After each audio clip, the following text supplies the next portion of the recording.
Okay. That's good. All right, so don't take offense, but in all the interviews I was doing or on sideline, I said that Aptos hasn't looked this Aptos in a while, at least offensively in the run game. And you guys were second quarter, you guys bust 3 50-yarder pluses, you know? Yeah, I mean, that second quarter, we were really looking to kind of pour it on them. And I was like, okay, are we turning this into a route? Are we doing our thing? Yeah. And then they really did a good job of, like, playing tough and just sticking with it and giving us a game. Yeah. You know, that quarterback is the real deal in terms of he's a threat to throw it, he's a threat to run it. Like, the whole thing goes through him. He just consistently turns the chains over. Yeah. You know? He was saying, I'm like, looking at your stats, you don't really throw that much. And he goes, we didn't need to, you know, but we love throwing, you know? Yeah, well, and that, like, so as we were preparing, we thought this was going to be really interesting because they've trailed for like 15 minutes this year. Like, they've been up all year, so we're like, I don't really know what their offense is going to look like when they get down. Like, if we get up on them, it's going to be kind of like, let's figure it out as we go. And people analyze teams. How did you analyze prior to this game or this season your defensive secondary? I mean, because, you know, they're like the Salinas and whatever. Was that an area of concern? And then when you force them to pass, where you're like, uh-oh, you know? I mean, we like the guys that we've got there a lot. Like, we really like our secondary. You know, I mean, at this point, Casey is like, if Casey McConnell isn't number one in the CCS in picks, he's like top 5 for sure. Yeah, that's okay. Like, he's at 8 or 9 on the season. Yeah, 8. Yeah.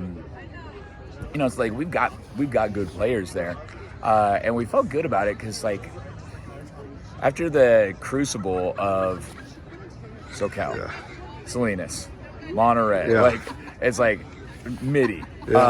You know, and so it's like, okay, like we've seen some outstanding football players. Like, we feel pretty good about what we're seeing right now. Yeah. And you know, those guys they did a good job of making us work for it. Sure. And then, you know, they had a couple where it's like we just kind of got out rebounded.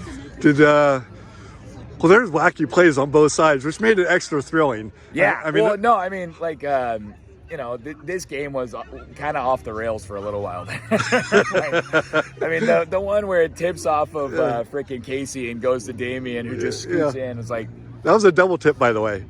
Was it? Yeah, it was a double tip. Our photographer, we were all right there. Oh, because it went off of their player too. Yes. Yeah, I mean, that was just shenanigans. Like, you know, right? I was gonna say, I said, how many times can you do that again?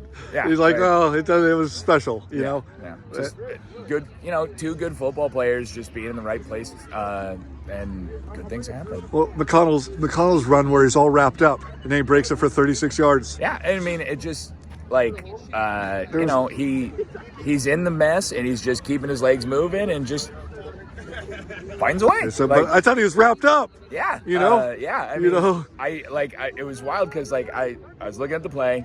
One of the coaches pointed something out on the iPad. I look up and Casey's running away by himself, and I'm like, right, I missed something. Yeah, right, I know. Dude, they talk about it in the NFL all the time, but their fans were incredibly loud all game. They had a tremendous home crowd. Yeah. I want our crowd to take notes on these guys. It was amazing. Yeah, it was a tremendous home crowd. But did that create any issues in play calling or anything? Because they really were loud until that third interception. Not on offense. You know, we have a problem on defense sometimes where our players get, like, really focused. Yeah. And so sometimes we're trying to make some adjustments and things, and they're like, Yeah. Can't hear you guys. And and they just, you know, and so sometimes it gets really difficult to, like, get some communication because our guys are just really dialed in sometimes. No. What does this mean to you? I mean, it's your first postseason win, and to do it in this fashion and beat an unbeaten team, you know, is pretty cool. Yeah, I mean, you know, this whole year has been a crazy experience already. But honestly, I'm just so excited for our seniors because those guys have had a lot of heartbreak over their career.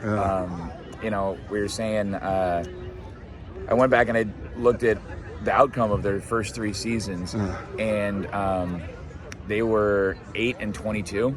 Wow. In their previous 3 seasons with 10 one-score losses. Wow.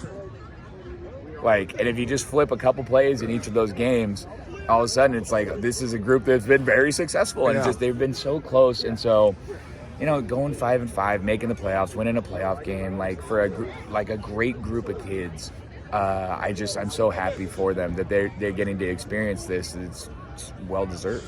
I don't know if you were around, but when Bill Garrison was around and they won your guys' first CCS title. I was at the semis. I didn't see that finals game. I just did when they beat Hollister, but I just didn't remember how the regular season went off the top of my head right now. So how far can this momentum go in terms of, in the postseason? That's the only thing that matters. Right? Okay, well, I mean, you beat the number one seed. Get hot, stay hot, and keep. They're the 2 seed. The 2 seed, okay. Carmel's the 1 seed. Okay, my bad. And like talking to our guys about the bracket, it's like, we're not looking past anybody, but I think there's 2 really cool scenarios, which is play Carmel, which that's a damn good football team, so that would be pretty cool. Yeah. If we get there, or there's possibility that San Benito gets there and rematch. You don't get do-overs in football, but we could get one. Yeah. So that would be pretty exciting for our guys too. Nice. All right. Well, and then so just awesome. You talk about the players. What did it mean to you? Did you sleep last night? And now that it came to fruition, you got the win you wanted. Man, on the week, I think I've got about 12 hours sleep. Yeah. So coffee for you. I mean, I woke up at 3:45 this morning. My brain was ready to go. Yeah. I went home and took a half-hour nap after the school day. Yeah. I'm really hoping I can try to catch up. Yeah. Coach B was on the sideline. Did he see? He's been here for a week or what? Or how long? And did he say? He was at the SoCal game too. Okay.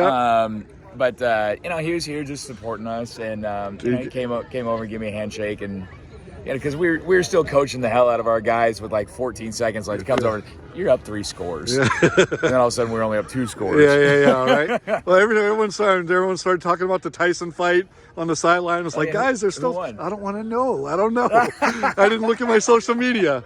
Yeah. So was that weird? That actually, it's not Tyson's heyday, and it's my last question here. But you guys.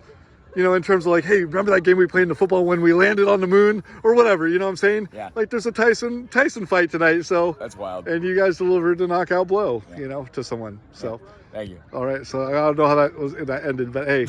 But it's supposed to like, who are you pulling for just before we hang up this thing here? Tyson versus Paul? Yeah. Tyson. Okay, there you go. All right, there you have it. Coach Hewitt's prediction. And we don't know who won or lost. We haven't looked at our phone. No. All right. Good stuff. Thanks, Coach. I appreciate it. All right. Thanks, Jim.